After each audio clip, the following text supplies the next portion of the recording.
بسم اللہ الرحمن الرحیم۔ تلخیص دروس القرآن، مطالب الفرقان، سورہ النساء، آیت نمبر 131۔ تفسیر القرآن بالقرآن از علامہ غلام احمد پرویز صاحب۔ اخذ و تلخیص محمد اکبر دکشت بھارتواج۔ نظر ثانی ڈاکٹر انعام الحق۔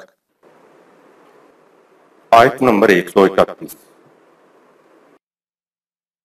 وَلِلَّهِ مَا فِي السَّمَاوَاتِ وَمَا فِي الْأَرْضِ وَلَقَدْ وَصَّيْنَا الَّذِينَ أُوتُوا الْكِتَابَ مِنْ قَبْلِكُمْ وَإِيَّاكُمْ أَنِ اتَّقُوا اللَّهَ وَإِن تَكْفُرُوا فَإِنَّ لِلَّهِ مَا فِي السَّمَاوَاتِ وَمَا فِي الْأَرْضِ وَكَانَ اللَّهُ غَنِيًّا حَمِيدًا۔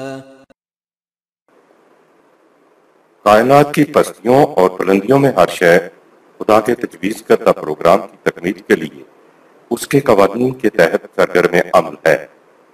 کائنات کی نشو و نما کی طرح انسانوں کی نشو و نما کے لیے بھی ہم نے تم سے پہلے جن کو کتاب دی ان کو ہدایات عطا کی تھیں، اور وہی بات اب تم سے کہتے ہیں کہ تم ہمیشہ قوانین خداوندی کی اطاعت کرو تو تمہاری بھی نشو و نما ہوتی چلی جائے گی۔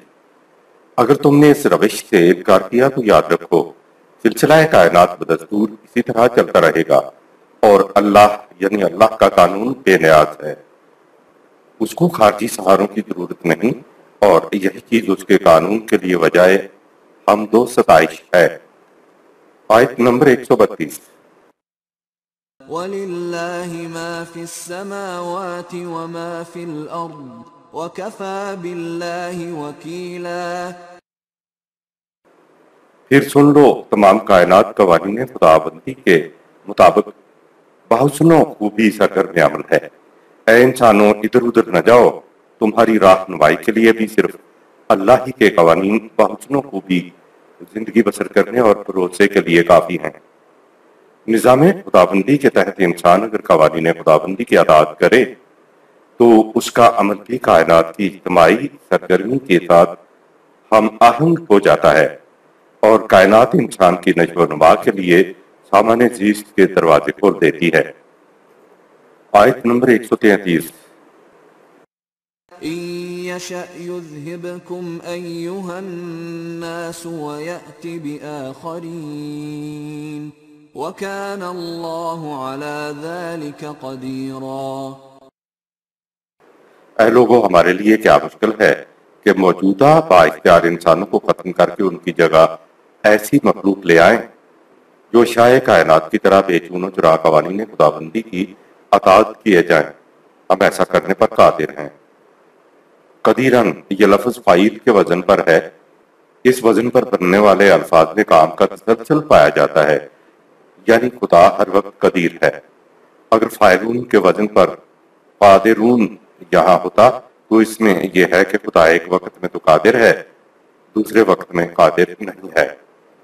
یہاں قدیرن آیا ہے، یعنی وہ ہر وقت اور ہمیشہ قادر ہے۔ خدا جو قانون ایک بار بنا دے اور اس قانون کو عمل میں لے آئے، یعنی فنکشنل کر دے، تو خدا قدرت رکھنے کے باوجود اس میں تبدیلی نہیں کیا کرتا۔ قدر کے معنی پیمانے یا قانون ہوتے ہیں، اور قدیرن کے معنی ہو جائیں گے ہمیشہ پیمانے یا قانون بنانے والا۔ خارجی کائنات کی مانند انسان کو مجبور پیدا کرنا خدا کی مشیت میں نہیں تھا۔ اگر خدا چاہتا تو وہ انسان کو بھی اپنی دیگر مخلوقات کی طرح مجبور پیدا کر دیتا۔ انسان حیوانات کی طرح اپنی جبلت کے مطابق زندگی بسر کرنے پر مجبور ہوتا، پھر اس کے لیے انبیاء کرام اور وحی کی ضرورت ہی نہ تھی۔ لیکن یہ خدا کی مشیت میں نہ تھا کہ انسان کو دیگر مخلوقات کی طرح مجبور پیدا کیا جائے، اس لیے خدا نے اسے اختیار و ارادہ عطا کیا۔ اللہ تعالیٰ کی یہ سنت ہے کہ ایک کام جس انداز سے وہ ایک بار کرتے پھر اس میں کسی قسم کی تبدیلی نہیں کیا کرتا۔ لہٰذا اب جبکہ انسان کو اختیار و ارادہ عطا کر دیا گیا ہے تو خدا اس کو سلب کرنے کی قدرت رکھنے کے باوجود سلب نہیں کرے گا، کیونکہ خدا اپنے کلمات اور سنت میں کبھی تبدیلی نہیں کیا کرتا۔ تبدیل کرنے کی اسے اس لیے ضرورت نہیں پڑتی کہ قانون بناتے وقت اور پھر قانون کو فنکشنل کرتے وقت اس کی کل پر نگاہ ہوتی ہے۔ یہ تو انسانوں کے ساتھ ہوتا ہے کہ آج ایک قانون بنایا، کل اس میں ترمیم کرنے کی ضرورت پڑ گئی۔ انسان کے ساتھ یہ اس لیے ہوتا ہے کہ قانون بناتے ہوئے اس کی نگاہ کل پر نہیں ہوتی۔ اگر خدا کو اپنے کلمات اور سنت کو ایک دفعہ جاری کرنے کے بعد تبدیلی کی ضرورت پڑے تو سمجھا جائے گا کہ اس کی کل پر نگاہ نہیں ہے، اور ایسا سمجھنا غلط ہوگا۔ خدا کی کل پر نگاہ ہے، اس لیے اسے اپنے کلمات اور سنت کو کبھی تبدیل کرنے کی ضرورت ہی نہیں پڑتی۔ اب جبکہ خدا نے انسان کو اختیار و ارادہ عطا کر دیا ہے تو وہ اس کو کبھی سلب نہیں کرے گا۔ خدا نے کہا یہ ہے کہ انسان کو بھی دیگر مخلوقات کی طرح مجبور بنا دینا خدا کے لیے کیا مشکل تھا، اور اب بھی کیا مشکل ہے۔ ہمیں قدرت حاصل ہے، ہم ایسا کرنے پر قادر ہیں۔ اس آیت میں خدا نے اپنے دست قدرت کا بیان کیا ہے، لیکن خدا کی حکمت یہ ہے کہ اپنے ایک بار اختیار کردہ قانون اور سنت کو کبھی تبدیل نہیں کیا کرتا۔ کر سکتا ہے یہ اس کی قدرت ہے، اور کرتا نہیں یہ اس کی حکمت ہے۔ اس فرق کو ہمیشہ سامنے رکھنا چاہیے۔ خدا کا ایک احاطہ مشیت ہے جس کو عالم امر کہتے ہیں، جہاں اشیاء کائنات کی تخلیق کی پلاننگ ہوتی ہے، تخلیق کا ارادہ بنتا ہے۔ عالم امر میں یفعل ما یشاء، سورہ 3 آیت 40، جو کچھ وہ چاہتا ہے وہ وہاں کرتا ہے، یعنی اپنی مشیت کے مطابق، اپنے ارادے کے مطابق جو چاہتا ہے کرتا ہے۔ اپنے عالم امر میں وہ کسی قاعدہ قانون کا پابند نہیں ہے۔ اس سے کوئی نہیں پوچھ سکتا کہ عالم امر میں ایسا کیوں کیا۔ وہ اپنے عالم مشیت میں مطلق العنان ہے۔ عالم امر میں شے پلاننگ ہو کر تخلیق کے لیے عالم خلق میں آ جاتی ہے، اور شے طبعی قوانین کے مطابق اپنی تکمیل کے لیے ارتقائی منازل طے کرنے لگتی ہے۔ عالم خلق کے بارے میں خدا نے انسان کے لیے کہا اعملوا ما شئتم، سورہ 41 آیت نمبر 40۔ اے انسان، یہ تیرا عالم مشیت ہے، جیسا چاہے عمل کر، ہم تیرے اختیار و ارادے میں مداخلت نہیں کریں گے۔ بہرحال اتنا یاد رکھ کہ عمل کرنے میں تو آزاد ہے، لیکن عمل کا نتیجہ ہمارا قانون مکافات متعین کرے گا۔ نتیجہ برآمد کرنے کی حد تک تو مجبور ہے، یعنی عمل کرنے میں آزاد اور نتیجہ برآمد کرنے میں مجبور ہے۔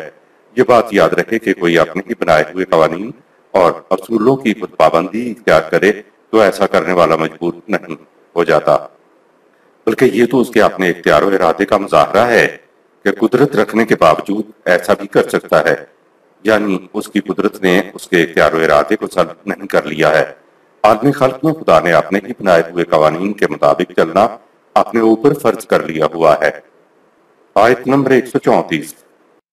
من كان يريد ثواب الدنيا فعند الله ثواب الدنيا والآخرة وكان الله سميعا بصيرا۔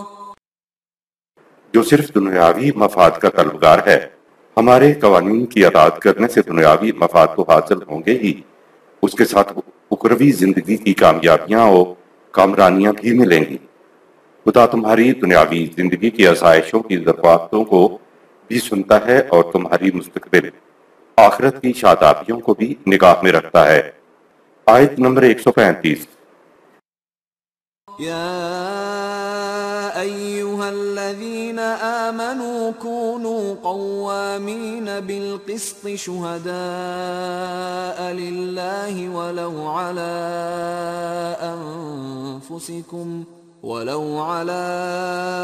أنفسكم أو الوالدين والأقربين إن يكن غنيا أو فقيرا فالله أولى بهما فلا تتبعوا الهوى أن تعدلوا وإن تلووا أو تعرضوا فإن الله كان بما تعملون خبيرا۔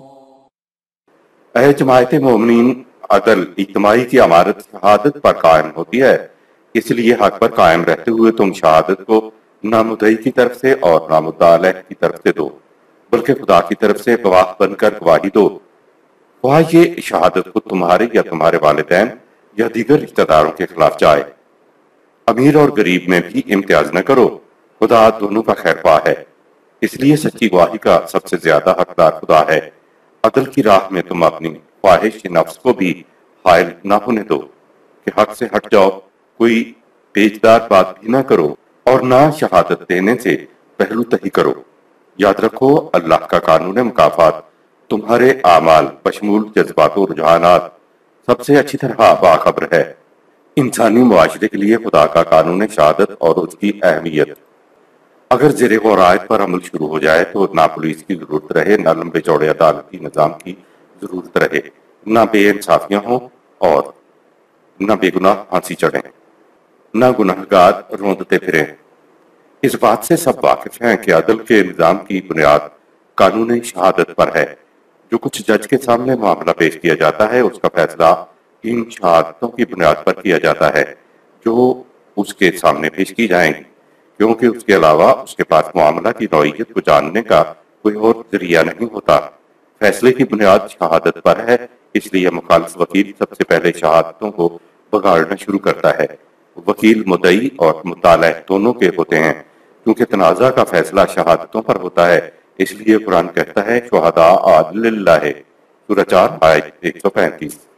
صرف خدا کے لیے شہادت گواہی دو، یعنی نہ تو مدعی کا لحاظ رکھو اور نہ ہی مطالع کا، صرف اللہ کے لیے سچی گواہی دو۔ خدا کی طرف سے شاہد بن کر گواہی دو، خدا کی طرف سے جو شہادت دی جائے گی وہ سچی ہوگی۔ آگے ہے وَلَوْ عَلَىٰ أَنفُسِكُمْ، سورہ 4 آیت 135۔ جس گواہی کو تم خدا کے شاہد بن کر دینے لگے ہو، خواہ وہ گواہی تمہاری اپنی ذات کے خلاف کیوں نہ پڑتی ہو، سچی گواہی دے دو۔ مومن کا معاشرہ ہو اور مجرم خود یا گواہ سچی بات کہتے ہیں تو کیا لمبے چوڑے عدالتی نظام کی ضرورت ہے؟ قرآن نے کہا یہ ہے کہ گواہ کسی فریق کی طرف سے نہیں ہوتا، وہ تو خدا کی طرف سے شاہد بن کر گواہی دیتا ہے۔ آگے ہے اویل والدین والاقربین، سورہ 4 آیت نمبر 135۔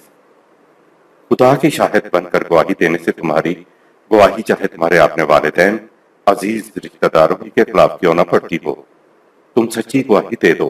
آگے ہے ان یکن غنیا او فقیرا، سورہ 4 آیت 135۔ جس گواہی کو تم خدا کے شاہد بن کر دینے لگے ہو، خواہ وہ گواہی کسی دولت مند یا فقیر کے خلاف ہی کیوں نہ پڑتی ہو، تم سچی گواہی دے دو۔ آگے ہے فاللہ اولا بہما، سورہ 4 آیت 135۔ خدا مدعی اور مطالع دونوں کا خیر خواہ ہے، وہ جانتا ہے کہ حق پر کون ہے، اس لیے سچی گواہی کا سب سے زیادہ حقدار خدا ہے۔ کسی کی طرفداری کرنے کی بجائے صرف سچی گواہی دو۔ آگے ہے فَلَا تَتَّبِعُوا الْهَوَىٰ أَن تَعْدِلُوا، سورہ 4 آیت 135۔ تمہارے جذبات بھی تمہیں کسی کی طرفداری پر ابھاریں تو بھی اپنے جذبات کا اتباع مت کرو، سچی گواہی دے دو، کیونکہ جذبات کی بات درمیان میں آ گئی تو عدل نہیں ہو سکے گا۔ جب خچروں، گدھوں، گھوڑوں اور اونٹوں پر دونوں اطراف میں برابر وزن لادا جائے تو ان دونوں اطراف میں لدے ہوئے ہر وزن کو عرب عدل کہتے تھے۔ جب انسان کے اپنے جذبات، اپنے مفاد، اپنے والدین کے مفاد، رشتہ داروں کے مفاد، امیر یا غریب کے مفاد کی طرف جھک گئے تو پھر عدل نہیں ہو سکتا۔ عدل کا لفظ لا کر قرآن نے بتا دیا کہ گواہ کے جذبات خدا کی گواہی کے حصار میں رہیں گے۔ اگر خدا کی گواہی کے حصار سے نکلے تو پھر عدل نہیں ہو سکے گا۔ آگے ہے وَإِن تَلْوُوا أَوْ تُعْرِضُوا، سورہ 4 آیت 135۔ اور کوئی پیچدار یا زبانی بات کرنے کی بجائے سیدھی بات کرو اور شہادت دینے سے پہلو تہیدی نہ کرو۔ تنازع اگر عدالت میں ہے اور تمہیں معلوم ہے تو سمن کا بھی انتظار مت کرو، جا کر سچی گواہی دو۔ اگر تم نے ایسا نہ کیا جیسا تمہیں ہدایات دی گئی ہیں تو فَإِنَّ اللَّهَ كَانَ بِمَا تَعْمَلُونَ خَبِيرًا، سورہ 4 آیت 135۔ تو خدا تو تمہاری سچی اور جھوٹی دونوں قسم کی گواہی سے واقف ہے، اس سے بچ کر کہاں جاؤ گے؟ آیت 136۔ يا أيها الذين آمنوا بالله ورسوله والكتاب الذي نزل على رسوله والكتاب الذي نزل على رسوله والكتاب الذي أنزل من قبل ومن يكفر بالله وملائكته وكتبه ورسله واليوم الآخر فقد ضل ضلالا بعيدا۔ اے ایمان والو، اللہ اور اس کے رسول نظام خداوندی کی صداقت پر ایمان لاؤ، اور اس کی کتاب القرآن پر جو اس نے اپنے رسول پر اتاری، اور ان کتابوں پر جو اس سے پہلے اتاری گئی تھیں، اور جو اللہ اس کے فرشتوں، اس کی کتابوں، اس کے رسولوں اور روز آخرت کا انکار کرے یا ان میں سے کسی ایک کا بھی انکار کرے تو وہ زندگی کے صحیح راستے سے بہت دور جا پڑا۔ جب نظام خداوندی قائم ہو جائے تو پھر چھٹا ایمان نظام خداوندی پر ایمان بھی لازم ہو جاتا ہے۔ 5 اجزائے ایمان یعنی اللہ پر، ملائکہ پر، یوم آخرت پر، رسولوں پر اور رسولوں کی کتابوں پر ایمان تو مسلمان بننے کے لیے لازم ہے۔ نظام خداوندی کے قیام سے پہلے ان 5 ایمانیات پر جماعت مومنین کا ایمان تھا، تبھی تو انہیں اس آیت میں یا ایھا الذین آمنو سورہ 4 آیت 136 کہہ کر پکارا گیا ہے۔ جب مدینہ میں اسلامی نظام قائم ہوا یا نظام اپنے قیام کے ابتدائی مرحلے میں تھا تو قرآن نے کہا آمنوا باللہ ورسولہ، اے جماعت مومنین جو پہلے ہی 5 ایمانیات پر ایمان رکھتے ہو، اب اللہ اور رسول یعنی نظام خداوندی کی صداقت اور اس کے سربراہ پر جو قوانین خداوندی کے مطابق فیصلے کر رہا ہے پر ایمان کو بھی اپنے ایمان کا جزو بنا لو۔ اس آیت میں جو پہلے سے ایمان لائے ہوئے تھے ان کو یا ایھا الذین آمنو کہا کہ اے وہ جو پہلے سے ایمان رکھتے ہو۔ آگے ہے آمنو باللہ ورسولہ، ایمان لاؤ اللہ اور رسول پر یعنی نظام خداوندی پر ایمان لاؤ۔ اللہ اور رسول قرآن کریم کی اصطلاح ہے جس کے معنی ہے نظام خداوندی اور اس کا سربراہ۔ اللہ اور رسول کی اصطلاح کو ہم اسی سورہ کی آیت 59 کے تحت تفصیل سے بیان کر آئے ہیں۔ جس طرح جماعت مومنین نظام خداوندی کی صداقت اور اس کے سربراہ کی صداقت پر ایمان لائی تھی، اسی طرح خود رسول اللہ صلی اللہ علیہ وسلم بھی نظام خداوندی کی صداقت اور اپنی سربراہی کی صداقت پر ایمان لائے تھے۔ جب کبھی بھی یہ نظام خداوندی قائم ہوگا تو ایمانیات 5 کی بجائے 6 ہوں گی۔ البتہ جب نظام خداوندی ابھی قائم نہ ہوا ہو تو اجزائے ایمان صرف 5 ہی رہیں گے۔ اگر نظام خداوندی اور اس کے سربراہ پر ایمان نہ ہو تو اس کے احکامات کے خلاف دل کی گہرائیوں میں گرانیاں آنے سے کون روک سکتا ہے؟ اس لیے لازم ہے کہ نظام اسلام اگر موجود ہے تو نظام اسلام اور اس کے سربراہ کی صداقت پر بھی ایمان رکھا جائے تاکہ نظام کے فیصلوں پر دل کی گہرائیوں میں سے ادنا سی گرانی تک بھی محسوس نہ ہو۔ سورہ 4 آیت 65۔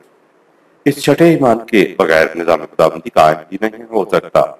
ان سب سے زیادہ اہمیت کا حامل اپنی ذات پر ایمان ہے۔ اگر اپنی ذات پر ایمان نہ ہو تو انسان کے لیے باقی ایمانیات کی ضرورت ہی نہیں رہتی۔ آیت نمبر 137۔ ان الذين آمنوا ثم كفروا ثم آمنوا ثم كفروا ثم ازدادوا كفرا لم يكن الله ليغفر لهم ولا ليهديهم سبيلا۔ بشک ایمان یہ ہے کہ دل میں تذبذب پیدا نہ ہو۔ اگر کیفیت یہ ہو کہ ابھی ایک بات کو مان لیا پھر اس سے انکار کر دیا، پھر مان لیا پھر انکار کر دیا اور اسی طرح انکار کے سلسلے کو جاری رکھا، تو ایسے لوگ قانون خداوندی کے سائے میں اپنی حفاظت کا سامان نہیں پا سکتے اور نہ ہی انہیں زندگی کی خوشگواریوں کا راستہ مل سکتا ہے۔ مرتد کا کیا مفہوم ہے اور کیا مرتد واجب القتل ہے؟ اس آیت میں کہا گیا ہے کہ جو شخص ایمان کے بعد کفر اختیار کرے، کفر کے بعد پھر ایمان لے آئے اور اس کے بعد پھر کافر ہو جائے اور اپنے کفر میں آگے بڑھتا چلا جائے۔ اب ظاہر ہے کہ جو شخص اسلام کے بعد کفر اختیار کرے اور اگر اس کو سزائے موت دے دی جائے تو اس کے لیے دوبارہ اسلام لانے کا امکان کیسے ہوگا؟ اس کو تو دائرہ اسلام سے خارج ہوتے ہی قتل کر دیا جائے گا، پھر وہ کفر میں آگے کس طرح بڑھے گا؟ یہ آیت مرتد کی سزا قتل کے خلاف ہے۔ ویسے بھی لا اکراہ فی الدین سورہ 2 آیت 256، دین میں کوئی زبردستی نہیں۔ انسان سے پہلے پوری کائنات لگے بتے طبعی قوانین کے مطابق زندگی بسر کر رہی تھی۔ اس کے لیے کہا سبح للہ ما فی السماوات والارض، ساری کائنات میں جو کچھ ہے وہ تمام خدا کے حکم کے سامنے سجدہ ریز ہیں، یعنی خدا کے پروگرام کو تکمیل تک پہنچانے کے لیے کائنات سرگرم عمل ہے۔ انسان سے پہلے کائنات میں کوئی مخلوق صاحب اختیار و ارادہ نہیں تھی۔ انسان کو اختیار و ارادہ دے دینا خدا کا ایک عظیم الشان انقلابی قدم تھا۔ اب کائنات میں ایک ایسی مخلوق بھی آ گئی جو چاہے تو خدا کے دیے ہوئے قوانین کے مطابق اپنی زندگی بسر کرے اور چاہے تو اپنے لیے ان قوانین سے ہٹ کر کوئی دوسرا راستہ اختیار کر لے۔ اس سے پہلے کائنات میں اختیار و ارادہ رکھنے والی مخلوق کا نام و نشان تک نہیں تھا۔ اس با اختیار مخلوق سے اس کے ابتدائی دور میں کہہ دیا گیا تھا فَإِمَّا يَأْتِيَنَّكُم مِّنِّي هُدًى فَمَن تَبِعَ هُدَايَ فَلَا خَوْفٌ عَلَيْهِمْ وَلَا هُمْ يَحْزَنُونَ سورہ 2 آیت 38۔ جب میری طرف سے تمہارے پاس ضابطۂ ہدایت آئے تو جو اپنی مرضی سے اس ہدایت کا اتباع کرے گا اسے نہ خوف ہوگا نہ حزن، افسردگی ہوگی۔ اس کے برعکس والذین کفروا وکذبوا بآیاتنا اولئک اصحاب النار هم فیہا خالدون سورہ 2 آیت 39۔ اور جو لوگ اس ضابطۂ حیات سے انکار کر دیں گے ان کا ٹھکانہ جہنم یعنی تباہی کی زندگی ہوگی۔ اگر روش نہ بدلی تو اس میں وہ ہمیشہ رہیں گے۔ ایک اور مقام پہ ہے وَهَدَيْنَاهُ النَّجْدَيْنِ سورہ 90 آیت نمبر 10، ہم نے دونوں راستے دکھا دیے ہیں۔ دوسرے مقام پہ ہے فَجَعَلْنَاهُ سَبِيًّا بَصِيرًا إِنَّا هَدَيْنَاهُ السَّبِيلَ إِمَّا شَاكِرًا وَإِمَّا كَفُورًا سورہ 76 آیات 2-3۔ انسان کو ہوش، گوش اور آنکھیں دی، اسے راستہ دکھایا، وہ چاہے تو اس راستے کو اختیار کرے اور چاہے تو اس سے انکار کرے۔ اس کو پورا اختیار ہے، کوئی زبردستی نہیں۔ قرآن کے مطابق زندگی بسر کرنے کا نام قرآن کی اصطلاح میں ایمان ہے۔ ایمان کے کچھ تقاضے ہیں جن کو پورا کرنا ہوتا ہے اور قرآن کے خلاف روش زندگی کا نام کفر ہے۔ بہرحال انسان کو پورا اختیار ہے کہ جیسی روش زندگی اختیار کرنا چاہے کر سکتا ہے۔ قرآن کا واضح فیصلہ ہے کہ قُلِ الْحَقُّ مِن رَبِّكُمْ فَمَن شَاءَ فَلْيُؤْمِن وَمَن شَاءَ فَلْيَكْفُرْ سورہ 18 آیت نمبر 29۔ ان سے کہہ دو کہ تمہارے رب کی طرف سے حق نکل کر سامنے آ گیا ہے، اب جس کا جی چاہے ایمان لائے اور جس کا جی چاہے کفر اختیار کرے، یعنی کوئی زبردستی نہیں۔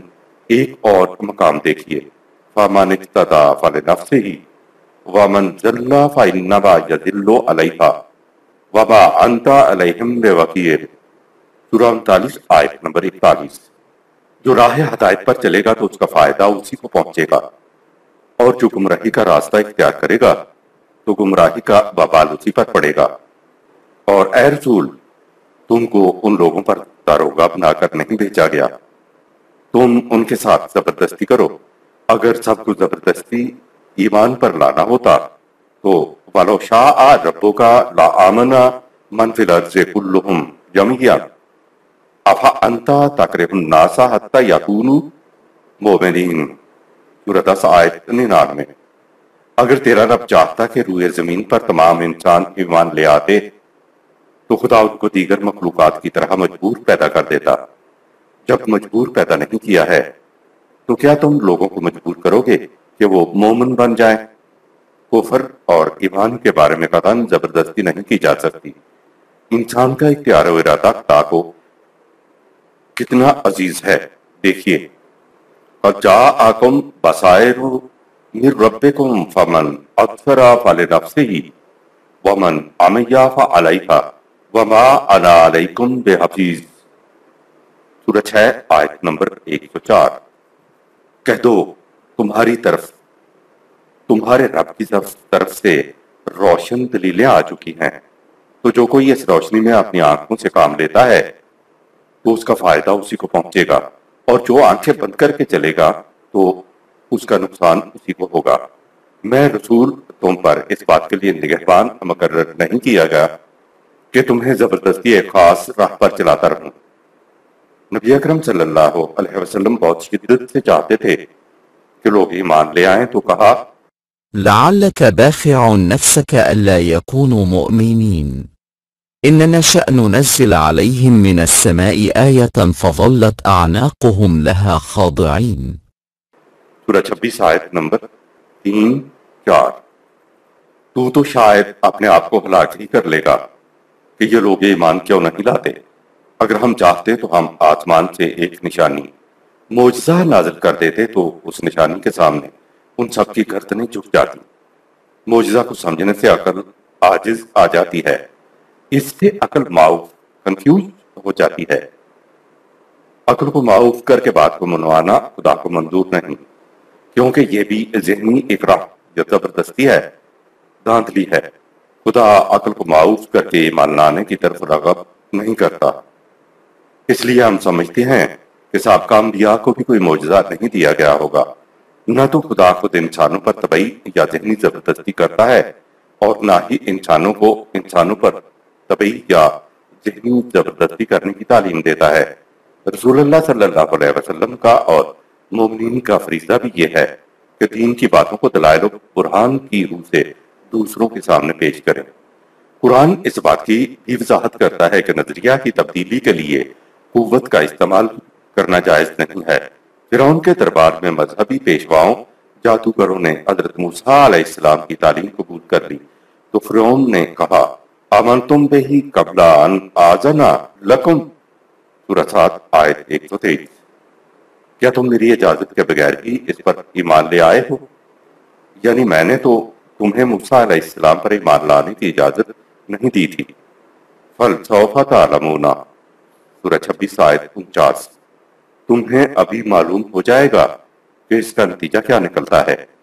لأقطعن أيديكم وأرجلكم من خلاف ولأصلبنكم أجمعين۔ سورہ 26 آیت 49۔ میں تم سب کے ہاتھوں اور پاؤں میں الٹی بیڑیاں ڈلوا دوں گا یا انہیں مخالف سمتوں سے کٹوا دوں گا اور اس کے بعد تمہیں سولی پر چڑھا دوں گا۔ یہ صرف فرعون ہی کی بات نہیں، ہر باطل کا علم بردار دلائل و براہین کی بجائے قوت سے کام لیتا ہے۔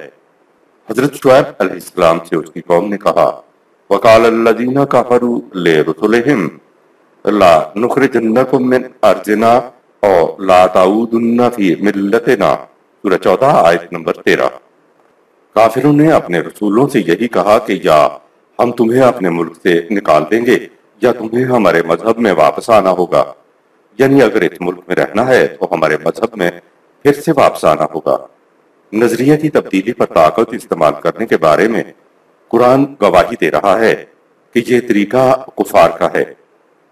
اگر کوئی مسلمان نظریہ کی تبدیلی پر طاقت استعمال کرتا ہے تو وہ کفار کا سا عمل کرتا ہے۔ مومنین اور قرآن کا طریقہ یہ نہیں ہے، یہاں تک کہ جنگ میں بھی زبردستی نہیں کی جا سکتی۔ سورہ 9 آیت نمبر 6۔ انسان کا اختیار و ارادہ خدا کبھی سلب نہیں کرتا۔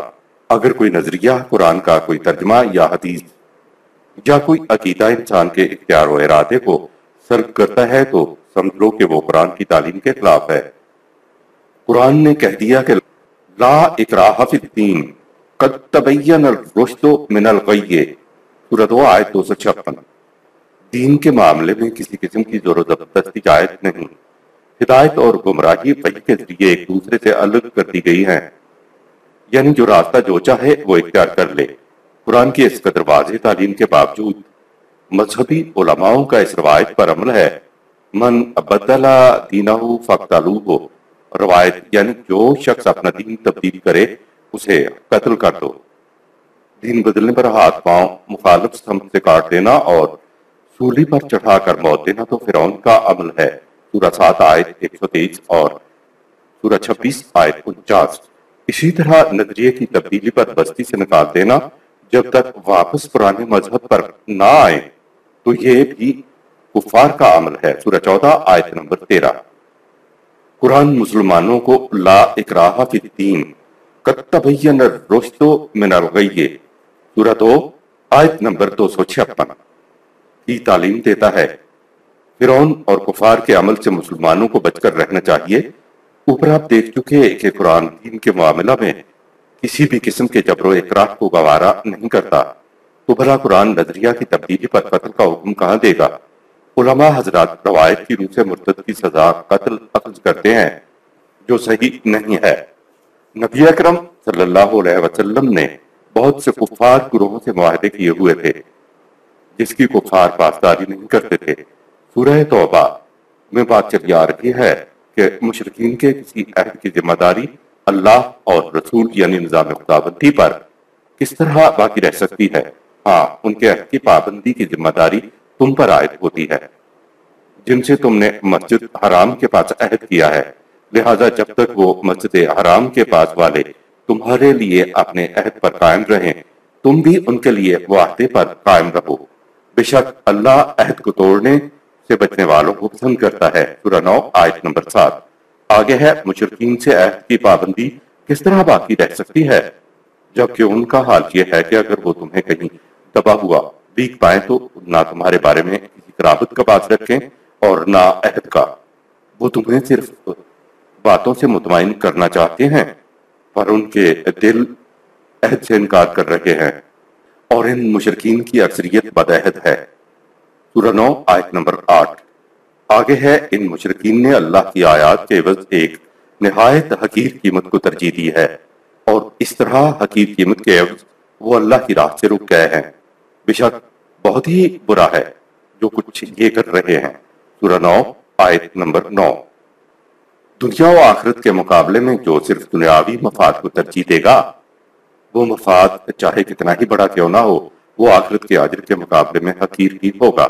آگے ہے ان مشرکین کو نہ تو کسی صاحب ایمان کے معاملے میں کسی قرابت کا پاس ہے اور نہ ہی کسی عہد کا پاس ہے، اور یہی لوگ ہیں جو حدود معاہدوں کو توڑتے ہیں۔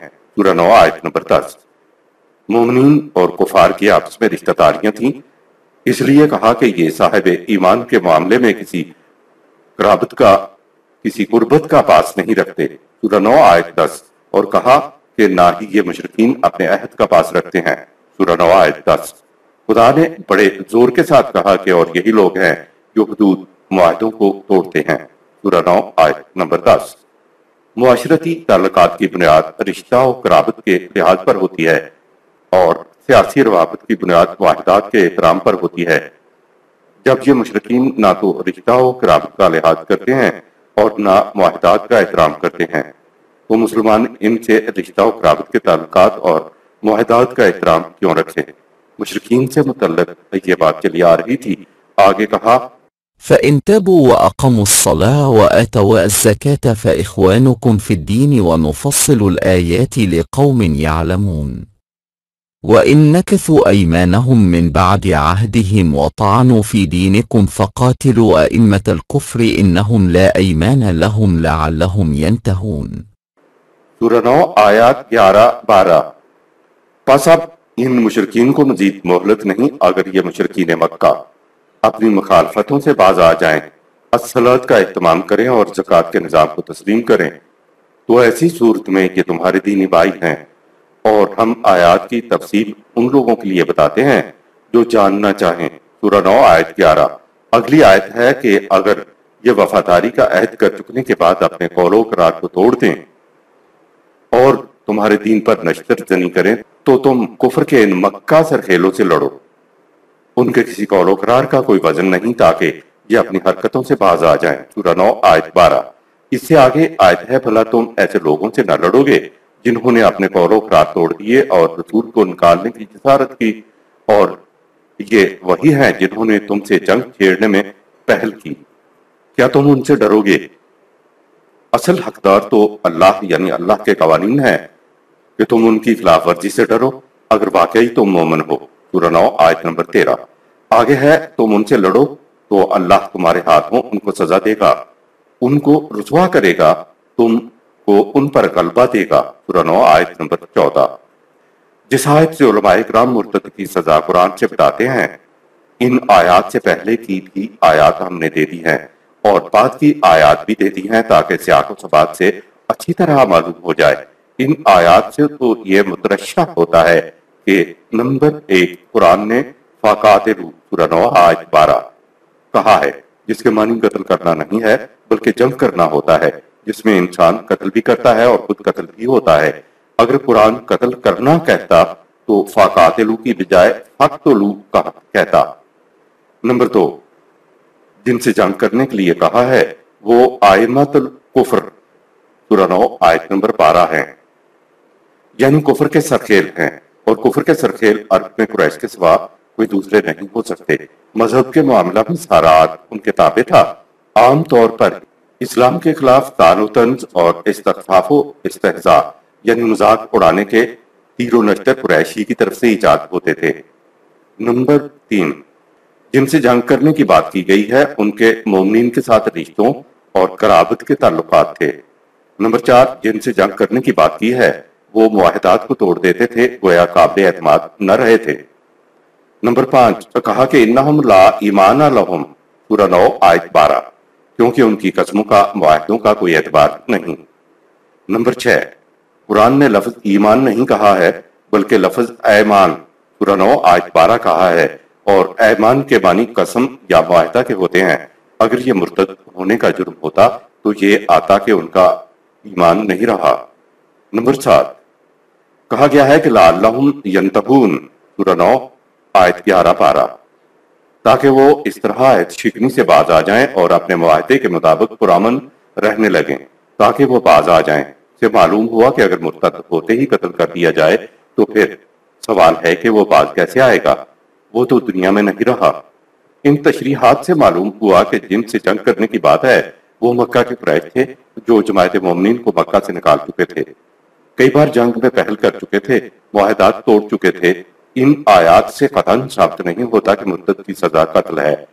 ایک اور مقام لیجیے، ومن يبتغي غير الإسلام دينا فلن يقبل منه وهو في الآخرة من الخاسرين سورہ 3 آیت 85 اور جو کوئی اسلام کے سوا کسی اور دین کا خواہش مند ہوگا تو وہ کبھی قبول نہیں کیا جائے گا، اور آخرت میں وہ تباہ و نامراد ہوگا، یعنی دنیا میں کوئی سزا نہیں، بس وہ آخرت میں تباہ و نامراد ہوگا۔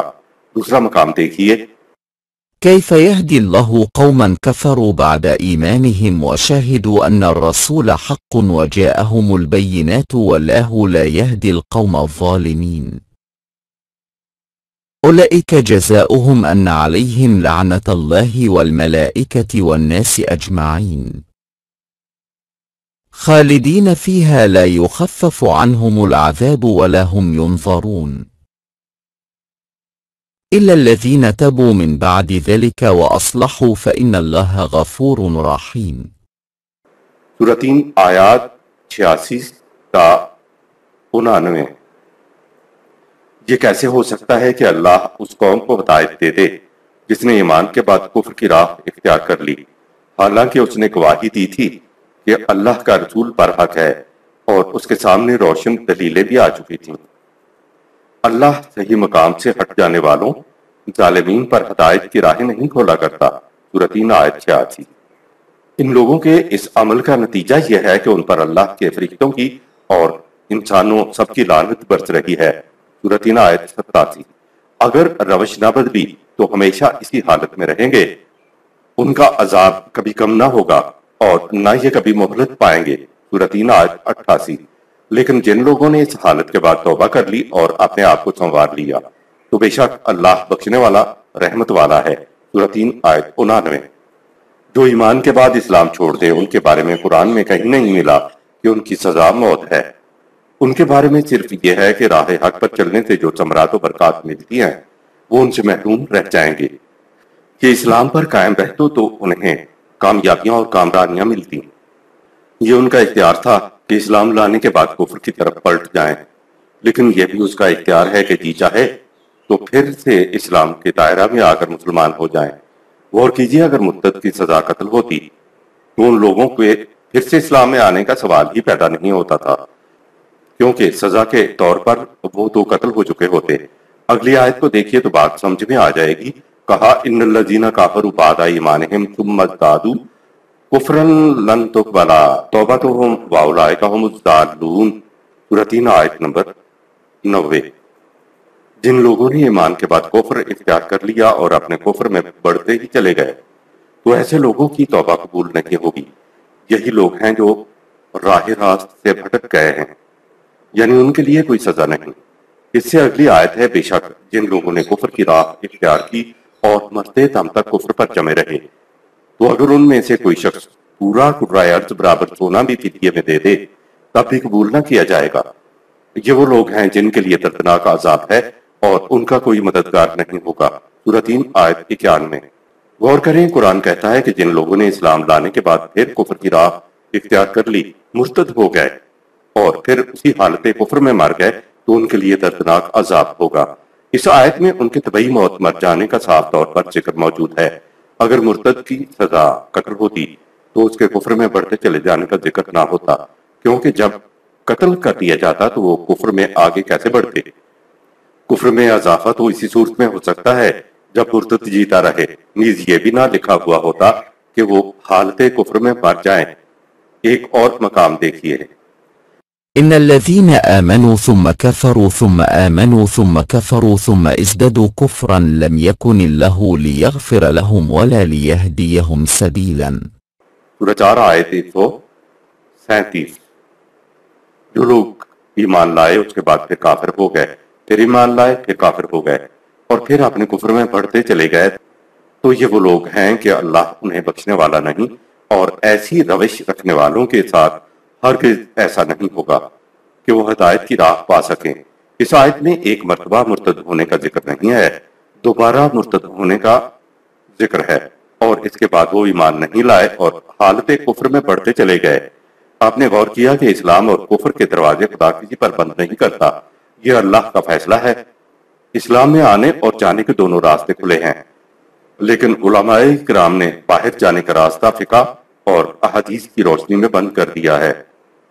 ایک اور مقام لیجیے، کہا يا أيها الذين آمنوا من يرتد منكم عن دينه فسوف يأتي الله بقوم يحبهم ويحبونه أذلة على المؤمنين أعزة على الكافرين يجاهدون في سبيل الله ولا يخافون لومة لائم ذلك فضل الله يؤتيه من يشاء والله واسع عليم۔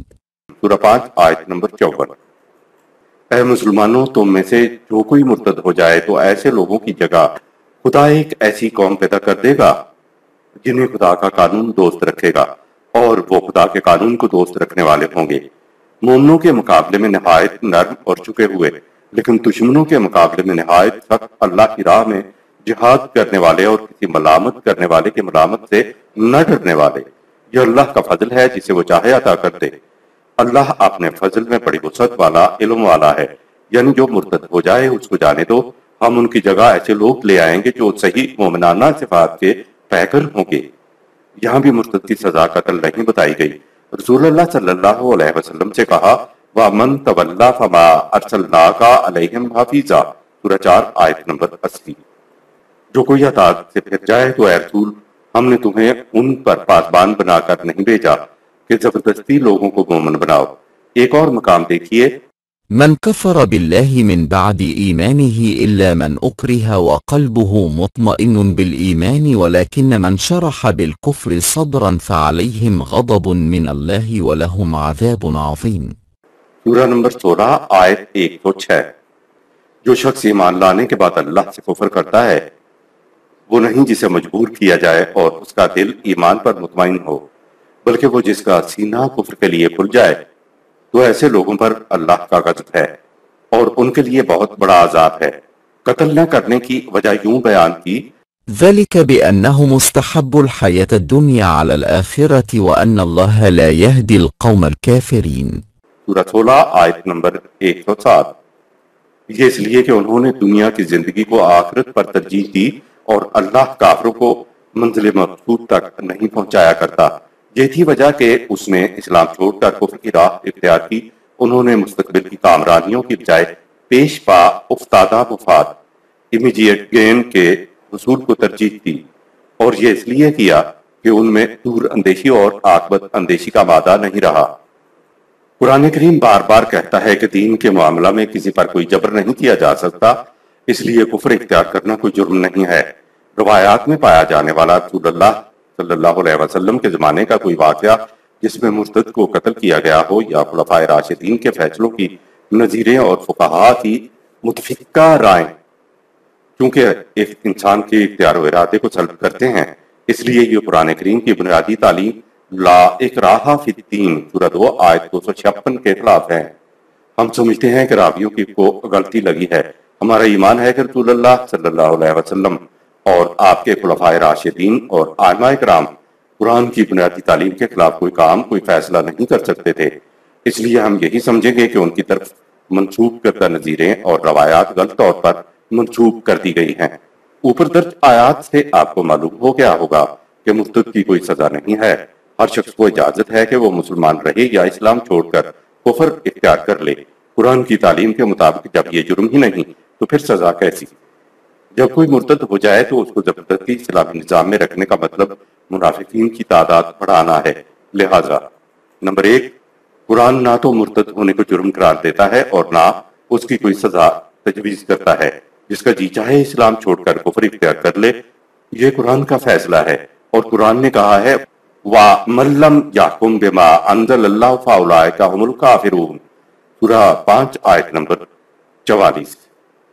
جو قرآن کے مطابق فیصلہ نہ کریں، حکم نہ دیں، حکومت نہ کریں، وہ کافر ہیں۔ نمبر 2، احادیث اور فقہ ارتداد کو جرم قرار دے کر سزا موت بتاتے ہیں۔ اب سوال پیدا ہوتا ہے کہ احادیث و فقہ اور قرآن میں سے کس کا فیصلہ صحیح مانا جائے؟ ہمارے نزدیک نہ تو رسول اللہ صلی اللہ علیہ وسلم کو ایسا حکم دے سکتے تھے جو قرآن کی تعلیم کے خلاف ہو، اور نہ ہی خلفائے راشدین اور نہ ہی ائمہ فقہ کے متعلق ہم یہ خیال کرتے ہیں کہ انہوں نے قرآن کریم کے خلاف یہ چیز وضع کی۔ ان کو رسول اللہ صلی اللہ علیہ وسلم اور ائمہ فقہ کی طرف منسوب کرنا بڑی جرت اور گستاخی ہے۔ یہ بھی یاد رہے کہ اسلامی نظام کی بنیاد دل کی رضامندی پر ہے، نہ کہ زور و زبردستی پر۔ علماء کرام کے نزدیک مرتد صرف وہ نہیں ہے جو اسلام کو چھوڑ کر کافر ہو گیا ہے، ان کے نزدیک ایک مرتد وہ بھی ہے جو ان جیسے عقائد، خیالات و نظریات نہیں رکھتا، یہ اس پر بھی کفر کا فتویٰ لگا دیتے ہیں۔ یہی وجہ ہے کہ تمام فرقوں نے ایک دوسرے پر کفر کا فتویٰ لگایا ہوا ہے۔ مرتد اور غدار میں فرق۔ مرتد تو وہ ہے جو اسلام کو چھوڑ کر کفر اختیار کر لے، یہ کوئی جرم نہیں، اس لیے کوئی سزا بھی نہیں ہے۔ غدار یعنی باغی وہ ہے جو اسلامی نظام کو الٹنے کی کوشش کرتا ہے، چاہے وہ مسلمان ہو یا کافر۔ یہ وہ جرم ہے جسے کوئی حکومت برداشت نہیں کر سکتی۔ قرآن میں سورۃ المائدہ میں جن سزاؤں کا ذکر ہے وہ غدار یعنی باغی کی سزائیں ہیں۔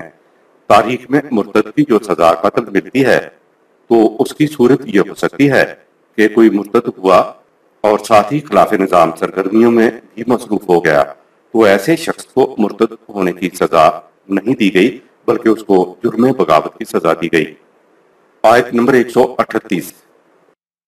بشر المنافقین بأن لهم عذابا علیما۔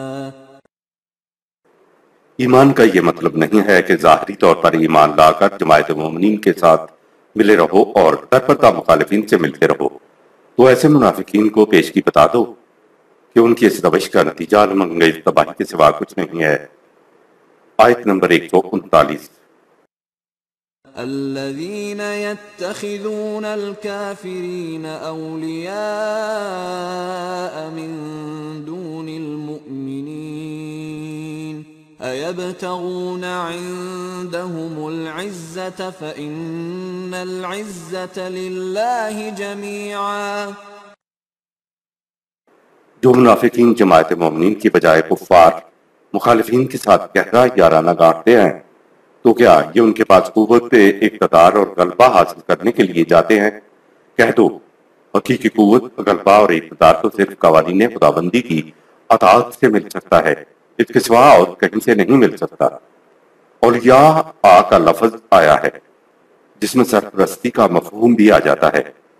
منافقین کے جذبات کفر کی طرف جھکے ہوئے ہوتے ہیں، یا کم از کم دنیاوی مفاد ہی مخالفین کے ساتھ وابستہ ہوتے ہیں، جس کی وجہ سے منافقین کی دلی ہمدردیاں مخالفین کے ساتھ ہوتی ہیں۔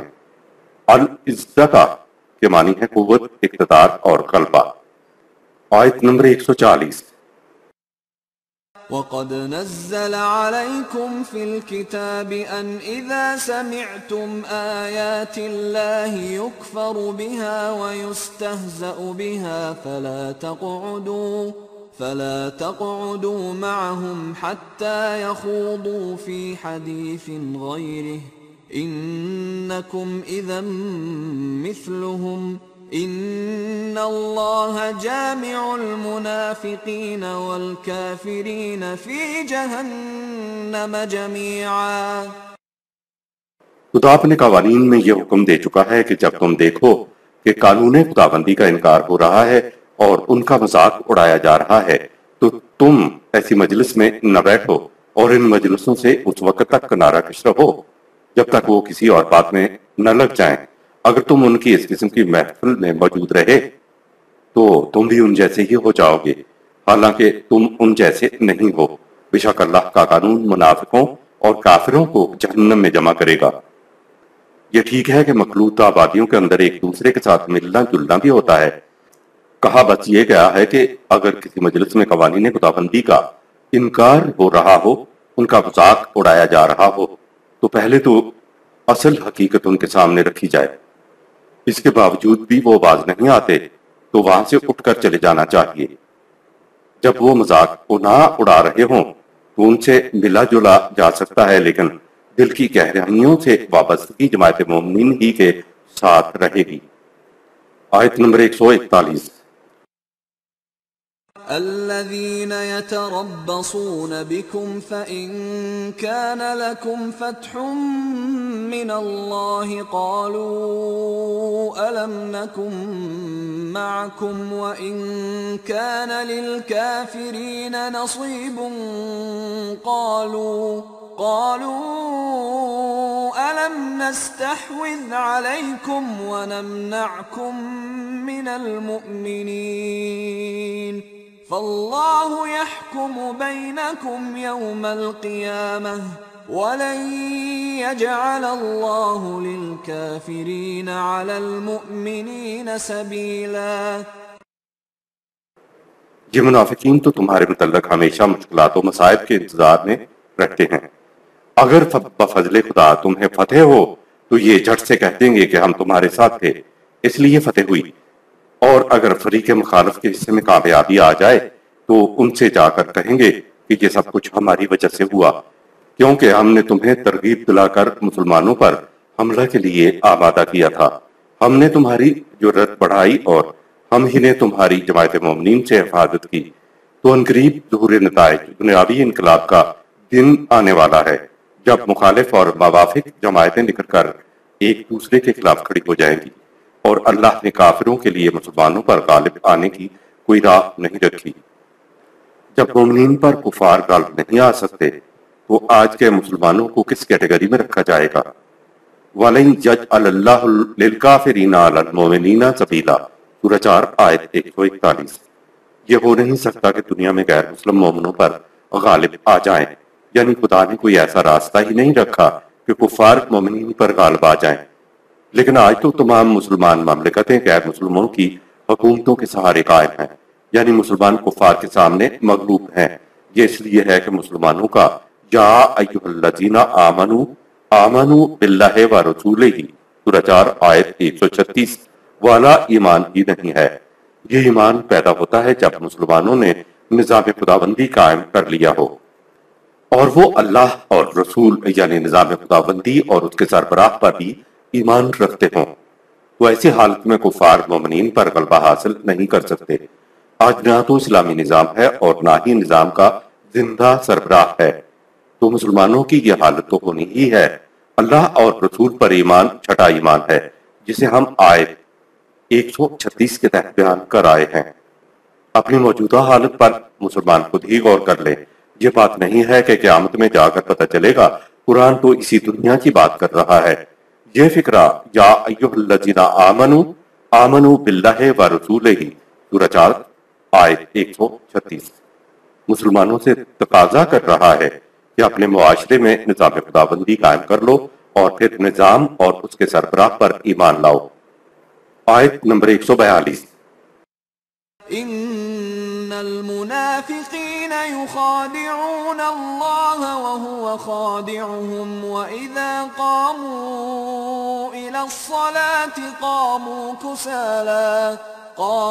كسالى يراءون الناس ولا يذكرون الله إلا قليلا۔ یہ منافقین نظام خداوندی کو دھوکہ دینا چاہتے ہیں، حالانکہ در حقیقت یہ اپنی روش سے خود اپنے آپ کو، اپنے نفس کو دھوکے میں رکھے ہوئے ہیں، اور جب یہ اجتماعات الصلاۃ میں شریک ہونے کے لیے اٹھتے ہیں تو دل تو نہیں چاہ رہا ہوتا، مگر دل پر جبر کر کے اٹھتے ہیں، اور وہ بھی جماعت مومنین کو یہ ظاہر کرنے کے لیے کہ ہم بھی تمہاری جماعت میں شامل ہیں، مگر یہ اجتماعات الصلاۃ میں قوانین خداوندی کی طرف بہت کم دھیان دیتے ہیں۔ اس آیت میں ہے وَهُوَ خَادِعُهُمْ، سورہ 4 آیت 142، اور اس کا عام طور پر معاذ اللہ ترجمہ کیا جاتا ہے کہ خدا ان کو دھوکہ دیتا ہے۔ معاذ اللہ، یہ ترجمہ غلط ہے، خدا دھوکہ نہیں دیا کرتا، یہ بات تو سورہ البقرہ میں بھی آ چکی ہے۔ وَمَا يَخْدَعُونَ إِلَّا أَنفُسَهُمْ وَمَا يَشْعُرُونَ، سورہ 2 آیت 9۔ یہ خدا کو دھوکہ نہیں دیتے، یہ اپنے آپ کو دھوکہ دیتے ہیں۔ ان الفاظ کا صحیح ترجمہ یہ ہے کہ خدا کا قانون مکافات ایسا کرتا ہے کہ یہ اپنی روش سے خود اپنے آپ کو دھوکے کے اندر مبتلا رکھتے ہیں۔ الصلاۃ میں کسالہ کا مفہوم۔ الصلاۃ، اس لفظ کی وضاحت ہم سورۃ البقرہ کی آیت نمبر 3 کے تحت کر آئے ہیں۔ بہرحال نظام خداوندی کے قیام کا دوسرا نام اقامت الصلاۃ ہے، اور نظام خداوندی کے احکامات کے مطابق زندگی بسر کرنے کا نام اطاعت خداوندی یا عبادت خداوندی ہے۔ الصلاۃ، نماز کے اجتماعات اور اس میں ادا کی جانے والی محسوس و مرئی حرکات، قیام، رکوع اور سجدہ نظام خداوندی کے مقاصد کے حصول کے ذرائع ہیں۔ قرآن نے بتایا یہ ہے کہ اگر مقصد کو ذرائع سے الگ کر دیا جائے تو محسوس حرکات ذرائع نتیجہ خیز نہیں رہتے، محض دکھاوا رہ جاتے ہیں۔ خدا نے اس آیت میں استعارت میں ایک لفظ استعمال کیا ہے، اور وہ لفظ ہے کسالہ۔ اس کا مادہ کاف سین لام ہے۔ روئی دھننے والے کی دھنک میں ایک لکڑی کی کمان ہوتی ہے اور دوسری چیز ہوتی ہے تانت۔ چمڑے کی ڈوری کو تانت کہتے ہیں۔ اگر تانت اور کمان ایک دوسرے کے ساتھ پیوست رہیں تو روئی دھننے کا مقصد حاصل ہوتا ہے، لیکن اگر کمان اور تانت جدا جدا ہوں تو کمان اور تانت سے روئی دھنی نہیں جا سکتی، دونوں بیکار ہو جاتے ہیں، اور دنیا یا دھنا روئی دھن ہی نہیں سکتا۔ لہذا الکسل اس تانت کو کہتے ہیں جو کمان سے الگ ہو گئی ہو۔ دونوں موجود تو ہوتی ہیں لیکن باہمی ربط نہ ہونے کی وجہ سے بیکار ہوتے ہیں۔ منافقین کی صلاۃ کی یہی کیفیت بتائی ہے، یعنی محسوس حرکات تو موجود ہوتی ہیں لیکن محسوس حرکات کے مقاصد پیش نگاہ نہیں ہوتے، یا وہ مقاصد پیش نگاہ نہیں ہوتے جو نماز سے مطلوب ہوتے ہیں، اس لیے نماز کی حرکات بے نتیجہ رہ جاتی ہیں۔ گویا محض دکھاوے کی نماز بلا کمان کے تانت ہے، یا تانت بلا کمان ہے، یا تانت اور کمان بلا ربط کے ہیں۔ الصلاۃ اور معاش الزکوٰۃ کا باہمی تعلق ہے، اور نظام خداوندی کے قیام کے بغیر الصلاۃ اور الزکوٰۃ یا نماز اور اس کے مقاصد میں باہمی ربط پیدا نہیں ہو سکتا، اس لیے ہماری نمازیں بے نتیجہ رہ جاتی ہیں۔ اگر مسلمانوں نے اپنے اعمال کو نتیجہ خیز بنانا ہے تو انہیں نظام خداوندی کی تشکیل کرنا ہوگی۔ آیت نمبر 143۔ مذبذبین بین ذلک لا الہ هؤلاء ولا الہ هؤلاء ومن يضلل اللہ فلن تجد له سبیلا۔ منافقانہ روش سے یہ لوگ درمیان میں ہی لٹکے ہوئے ہیں، نہ ادھر کے اور نہ ادھر کے، اطمینان کی بجائے تذبذب اور مخمصے میں پڑے ہوئے ہیں۔ اور جو لوگ قانون خداوندی کے خلاف ورزی سے خود اپنے اوپر زندگی کی خوشگواریوں کی راہ بند کر لیں تو ان کے لیے یہ راہیں کون کھول سکتا ہے؟ مذبذبین، مذبذبین مادہ ہے زے بے بے اور معنی ہے مکھی۔ مکھی کو ایک جگہ قرار نہیں ہوتا، کبھی یہاں کبھی وہاں، اس قسم کی حالت منافقوں کی ہوتی ہے، اس لیے وہ سخت ناقابل اعتماد ہوتے ہیں۔ صدق اللہ العظیم۔